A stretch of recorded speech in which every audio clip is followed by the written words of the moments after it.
वर्षातील एक दिवस जिंकण्यासाठी एक एक गोविंदा कित्येक दिवस अगोदर त्या दहीहंडीची तयारी करतो. दहीहंडीची तयारी झाल्यानंतर ज्यावेळी गोविंदा खेळायला जातो त्यावेळी तो त्यामध्ये जीवाच्या आकांताने आपली संपूर्ण शक्तीनिशी त्याला ताकद लावून खेळत असतो. त्यावेळी तो रिस्क घेतो, उंचपर्यंत जातो, किती वेळा खाली पडतो आणि काही वेळा स्वतःच्या जीवाशी सुद्धा खेळतो.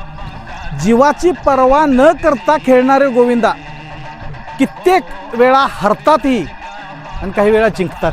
तरीही हरलेले गोविंदा थकून न जाता पुन्हा एकदा दहीहंडी फोडण्यासाठी पुन्हा एकदा तयारी करतात आणि जिंकलेलं गोविंदा यशाने हुरळून न जाता पुन्हा एकदा पुढच्या वर्षीचा नंबर घेण्यासाठी कायम सरावामध्ये राहतात.